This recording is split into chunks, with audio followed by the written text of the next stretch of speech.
इस विषय पर बात रखने के लिए मुझे मौका दिया, इसलिए मैं आपका धन्यवाद ज्ञापित करती हूँ। मेरे लिए आज सौभाग्य की बात है कि मुझे राज्यसभा के जी बड़ा महत्वपूर्ण प्रश्न है। मणिपुर काहे को देर रात तक एक दिन जगो ना। मणिपुर के लिए एक दिन देर रात तक जगना चाहिए।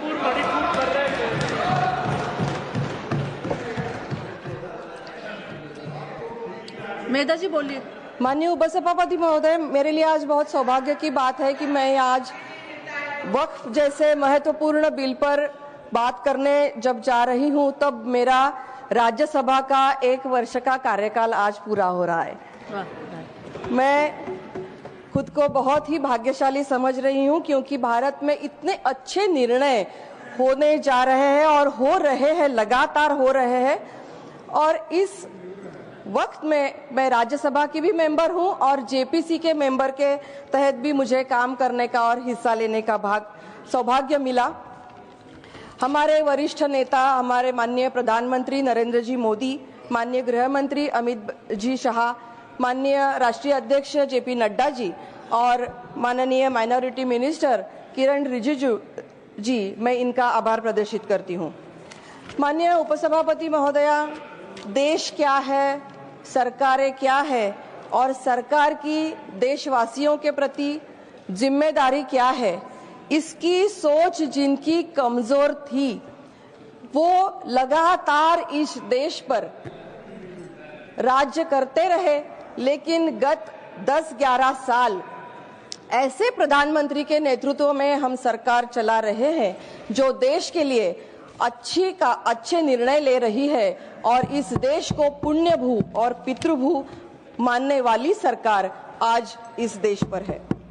माननीय सभापति, उपसभापति महोदय, इस लगातार चलने वाली रफ्तार में 370 के बारे में निर्णय हुआ, अलग अलग निर्णय हुए और आज हम जिस पर बात करने जा रहे हैं वह है वक्फ अमेंडमेंट बिल। वक्फ के बारे में जेपीसी गठित हुई और बहुत अच्छी तरह से जेपीसी ने काम किया। 38 मीटिंग्स ली गई और माननीय अध्यक्ष जगदम्बिका पाल जी के नेतृत्व में हमने अलग अलग राज्यों का प्रवास करके बहुत अच्छी जानकारी इकट्ठा की। हमें चौंका देने वाली जानकारी मिली और इस सब जानकारी को इकट्ठा करके एक निचोड़ निकला है। मैं अभिनंदन करती हूँ माइनॉरिटी मिनिस्ट्री का और जेपीसी के हमारे सदस्य भाई बहनों का, क्योंकि बहुत ही अभ्यासपूर्ण पद्धति से इन्होंने काम किया। मैं एक डॉक्यूमेंट आपको दिखाना चाहती हूँ। ये रिपोर्ट कार्ड वामसी के पोर्टल का है, जो हम बात करते हैं कि हम अच्छी तरह से सुधारणा लेकर ये आए हैं कि जब भी कोई वक्फ प्रॉपर्टी क्रिएट हो तो उसकी जानकारी और उसका रजिस्ट्रेशन कैसा होना चाहिए। तो इसका सिस्टम क्यों, मेथोडिकली सिस्टम क्यों नहीं थी आज तक, ये जानकारी इसे हासिल होगी। ये वक्फ रिपोर्ट कार्ड है।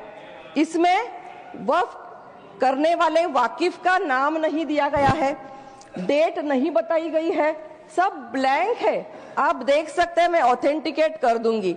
ये गवर्नमेंट की पोर्टल से लिया गया, डाउनलोड किया गया कार्ड है। वाकिफ का नाम नहीं है, यूआईडी नंबर नहीं है, एड्रेस नहीं है, रजिस्ट्रेशन की डेट नहीं है, क्रिएशन डेट नहीं है, प्रॉपर्टी की बाउंड्रीज नहीं है, प्रॉपर्टी स्पेसिफिकेशंस नहीं है, फोटो नहीं है, इंस्पेक्शन डन नो, मतलब कुछ भी नहीं बताएंगे और बोलेंगे कि ये प्रॉपर्टी हमारी है। और जब पूछा जाए तो बताएंगे कि 200 साल 300 साल पुरानी है। 200 साल 300 साल पुरानी कैसे हो सकती है? जब हम उनको पूछते हैं, हम कलकत्ता गए थे और कलकत्ता में एक आईएएस अधिकारी थे, उन्होंने कहा कि मेरे पिताजी का हमारे पास बर्थ सर्टिफिकेट नहीं है। मैंने कहा ठीक है भाई, आपके पास पिताजी का बर्थ सर्टिफिकेट नहीं है, लेकिन आप जिस घर में रहते हो कितने सालों पहले की प्रॉपर्टी है? उन्होंने कहा नहीं, बुरखों की प्रॉपर्टी है हमारे पास। तो अगर आपके पास बुरखों के प्रॉपर्टी का प्रॉपर्टी कार्ड हो सकता है, तो वक्फ की प्रॉपर्टी का प्रॉपर्टी कार्ड कैसे नहीं हो सकता? और 200 साल की प्रॉपर्टी, मैं एक बात आपको बताना चाहती हूँ, यहाँ सच्चर समिति का अहवाल बार बार हर कोई बात कर रहा है। एक अहवाल बताती हूँ, सच्चर कमिटी ने ये बात कही 2000 साल में, तब तो हमारी सरकार नहीं थी, 2006 में ये बात कही कि ज्यादा से ज्यादा मुस्लिम इस देश में जो रह रहे हैं वो पॉवर्टी लाइन के नीचे है, जिनकी आमदनी 500 से भी कम है, 500 भी वो खर्चा नहीं कर सकते, ऐसे लोग हैं। क्या ऐसे लोगों ने वक्फ किया? जिनके पास खुद की प्रॉपर्टी नहीं है, क्या वो वक्फ कर सकते हैं? उत्तर प्रदेश की बात कर रहे था, कोई हमारे भाई कर रहे थे। उत्तर प्रदेश की अगर बात करें, लोकसभा के चुनाव के दरमियान एक डॉक्यूमेंट निकला था, उसमें कहा गया था कि जितनी भी प्रॉपर्टीज, जितनी की प्रधानमंत्री आवास योजना और कोई योजना, इनके लाभार्थी जो है उत्तर प्रदेश में 19% मुस्लिम समुदाय है। ज्यादा से ज्यादा समुदाय ने किसी न किसी योजना का लाभ लिया है। अगर प्रधानमंत्री आवास योजना का लाभार्थी है तो वो पात्र कैसे बनता है, लाभार्थी कैसे बन पाता है? इसलिए बन पाता है ना कि जिनके पास खुद की प्रॉपर्टी नहीं है, जिनकी आमदनी कम है, इसलिए ना। तो वहां की प्रॉपर्टी 2,32,000 प्रॉपर्टी वहां कहां से पैदा हुई? 1950, 1954 दोनों आप स्टैटिस्टिक्स देखिए। 1954 तक अपने देश में, इस देश में केवल 37,000 प्रॉपर्टीज वक्फ की थी, वो आज 8,72,000 बन गई है। तो दुगनी तिगनी चौगुनी, मतलब सच्चर कमेटी के दरमियान 4.5 लाख थी, समझो इतनी कहां से बढ़ी? अगर मुसलमान भाई बहन हमारे यहाँ के गरीब है तो इतनी प्रॉपर्टी कैसे बनी? और 200 साल की प्रॉपर्टी वहां क्यों नहीं रिफ्लेक्ट हुई 54 साल में? 1954 में जो प्रॉपर्टी दिख रही थी वो 37,000 ओनली थी। तो वो प्रॉपर्टी 200 साल की अगर प्रॉपर्टी आपके पास इतनी है, 8.5 लाख प्रॉपर्टी 200 साल की अगर है, तो वो वहां रिफ्लेक्ट क्यों नहीं हुई? दूसरी एक बात मैं बताती हूँ कि कैसे वक्फ बाय यूज, कोई नाम नहीं, कोई जानकारी नहीं। ये प्रॉपर्टी है जालना की, ये भी वामसी पोर्टल से भी है और गवर्नमेंट के महाराष्ट्र से प्रॉपर्टी है जालना। ये प्रॉपर्टी है खरात और ढवड़े के नाम पर, यहाँ एक मंदिर है और यही सेम प्रॉपर्टी यहाँ दिखाई गई है वामसी पोर्टल पर। सेम प्रॉपर्टी कैसे गई? और मैं यहाँ आज मीटिंग के लिए गई थी, अर्बन अफेयर्स की हमारी मीटिंग थी। एक भाई साहब मुझे मिले जिनका नाम था देशमुख, महाराष्ट्र से आए थे। उन्होंने मुझे एडिशनली जानकारी दी। उनका गांव है शिरसाळा, परळी वैजनाथ, उनका नाम है देशमुख। उन्होंने कहा कि उनके 16 एकड़ प्रॉपर्टी थी, उनके बाजू में एक मुस्लिम समुदाय की वो भी 16 एकड़ प्रॉपर्टी थी। दोनों प्रॉपर्टी मिलाकर अचानक से वक्फ जाहिर कर दी। अचानक से कैसे हो सकता है? और दोनों ने, मतलब देशमुख जी भी गए और मुसलमान जो भाई थे वो भी गए और उन्होंने पैसे देके प्रॉपर्टी वापस ले ली, पैसे देके। मतलब ये करप्शन चल रहा है। करप्शन की और एक मैं बात करूंगी, लेकिन बाद में करूंगी। जानकारी के बारे में कोई पूछ रहा था, मेरे पास ये एक डॉक्यूमेंट है जहां प्रॉपर्टी 0 लिखी गई है। ऐसी उत्तर प्रदेश में कितनी प्रॉपर्टीज है जिनका एरिया 0 मार्क किया गया है? 61%। 61% प्रॉपर्टीज ऐसी है जिनकी प्रॉपर्टी का क्षेत्र जो है, एरिया जो है, वो 0 मार्क किया है। मैं एक सैंपल बताती हूँ केवल उत्तर प्रदेश का, पूरा का पूरा पेज। ये है मॉस्क, ये ग्रेवयार्ड है मुरादाबाद, ये एरिया है 0 ग्रेवयार्ड 0 एकड़ का हो सकता है। मस्जिद 0.000, मतलब क्या है? तो ये प्रकार है कि कोई भी जानकारी देंगे नहीं। वक्फ डीड कितने हैं? वक्फ डीड हम एग्जाम्पल बार बार उत्तर प्रदेश का लेंगे क्योंकि उत्तर प्रदेश में सबसे ज्यादा प्रॉपर्टीज वक्फ की है। महाराष्ट्र का भी ले सकते हैं। वक्फ डीड कितनी है? 2,32,000 में से केवल 4,345 वक्फ डीड है उत्तर प्रदेश में, केवल इतने ही। क्यों भाई? 54 साल से लेकर लगातार हम एक संविधान और एक मेथड अप्लाई कर रहे हैं रजिस्ट्रेशन की। अगर कोई भी माता पिता भी अपने बच्चों को प्रॉपर्टी देते हैं गिफ्ट में, तो वो भी डीड करते हैं गिफ्ट का डीड। तो आपको जो जिसने प्रॉपर्टी दी वो ओरली दे दी, ऐसे कैसे हो सकता है? कोई देने वाला ओरली क्यों दे? तो वक्त की प्रॉपर्टी इतनी है। मुझे थोड़ा टाइम दीजिए, मैंने जेपीसी में बहुत अच्छी मन लगाकर काम किया है,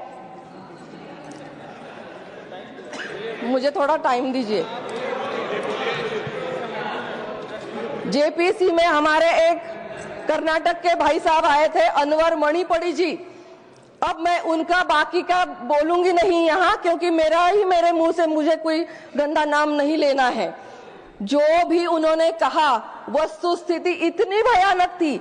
2,30,000 करोड़ का घोटाला उन्होंने बाहर निकालने की कोशिश की थी और उनको वहां बोलना न दिया जाए, इसलिए उन्होंने बॉटल फेंक के मारी। आपने किस्सा सुना होगा, मैं किसी का भी नाम नहीं लूंगी, क्योंकि मुझे इसमें समय नहीं देना है। एक बॉटल वहां यहाँ उन्होंने फोड़ी और सामने माननीय अध्यक्ष महोदय के और फेंकी। मतलब ये क्या है? ये कौन सी गुंडागर्दी है? हमने तो सबका सुना, जो हमारी विचारधारा के थे उनका सुना, जो अगेंस्ट थे उनका सुना, सबका सुना। तो ये कौन सी गुंडागर्दी है? मुझे किसी ने बोला कि पटर पटर करती है बार बार, मुझे किसी ने कहा कि ये संगी है, ये है, वो है। मतलब ये क्या है? आप बोलने नहीं देंगे, आप किसी को डॉक्यूमेंट्स नहीं देने देंगे, तो ये क्या करेंगे? बार बार मिसकंडक्ट के आरोप होते रहे। मेरी महाराष्ट्र का मिसकंडक्ट का मैं बता रही हूँ। महाराष्ट्र में 36,000 प्रॉपर्टीज है, उनमें से 32,318 प्रॉपर्टीज पर मिसकंडक्ट है और हमने, हिंदुओं ने और नॉन मुस्लिम लोगों ने मिसकंडक्ट के आरोप नहीं लगाए हैं, आपके ही लोगों ने लगाए हैं। आपके ही लोगों ने, आप दावा करते हैं कि हमने कुछ भी नहीं किया और कोई अमेंडमेंट की जरूरत नहीं है। आप एक बार तय तो कर लो कि ये अमेंडमेंट कोई अलग नहीं है किसी ने। एक बात मैं बताना चाहूंगी, पसमानदा समाज का उल्लेख हो रहा था। डॉक्टर फैयाज अहमद फैज वहां आकर जो उन्होंने बात की, उन्होंने कहा मैं आज तक बहुत स्ट्रगल करके इतनी पढ़ाई करके आया हूं, मुझे कभी भी कहीं भी वक्फ की प्रॉपर्टी का और वक्फ के योजनाओं का लाभ आज तगायत कभी भी नहीं मिला है। और ये देश जो है हदीस और कुरान से नहीं संविधान से चलता है, ये उनकी बात है, आपने सुनी होगी। ये देश हदीस और कुरान से नहीं संविधान से चलता है। तो क्या जो कायदा हिंदू लोगों के लिए है, जो कायदा क्रिश्चियन लोगों के लिए है, जो कायदा जैन लोगों के लिए, वो मुसलमान प्रॉपर्टीज के लिए होना नहीं चाहिए का? और नहीं, एक लास्ट बात मैं कहना चाहूंगी, एक लास्ट बात, मतलब बहुत मैं 2 घंटे बात कर सकती हूँ, लेकिन एक लास्ट बात प्लीज। एक मुद्दा बार बार मिसलीड और मिसगाइड किया जा रहा है। माननीय अध्यक्ष महोदया, ये उनकी बात समझ में नहीं आती, ऐसा नहीं है। मराठी में एक बोलते हैं की वेळ घेऊन पेडगावला गेल्यावर काय करणार, किंवा झोपेचं सोंग घेतल्यावर त्याला कसं उठवणार। जिन्होंने ये मान लिया है कि मैं जागरूक होऊंगा ही नहीं, बहाना कर रहे हैं सोने का, उनको सब मालूम है। वो कंपेयर कर रहे हैं कि एक मंदिर का ट्रस्ट और एक वक्फ बोर्ड, इसकी कंपैरिजन कैसे हो सकती है? मतलब एप्पल की संतरे के साथ कैसे कंपैरिजन हो सकती है? कैसे हो सकती है? मंदिर की कंपैरिजन मस्जिद से होगी और मस्जिद कमेटी जो लास्ट 30 मिनट्स, मंदिर की कंपैरिजन एक मस्जिद से होगी ना, और मस्जिद में कभी भी कोई भी इंटरफियरेंस नहीं है हिंदू समाज का, ना तो नॉन मुस्लिम का, कभी भी। एक 30 सेकंड लास्ट कंक्लूडिंग बस हो गया है। कार्तिकेय जी। अध्यक्ष महोदय, मैं आपका हृदय से धन्यवाद करता हूं कि आपने मुझे इस ऐतिहासिक मुद्दे पर, विषय पर, बिल पर बोलने का मौका दिया। ये बिल माननीय प्रधानमंत्री जी का सबका साथ सबका विकास के मिशन को आगे बढ़ाता है। ये बिल देश के उन वंचित मुसलमान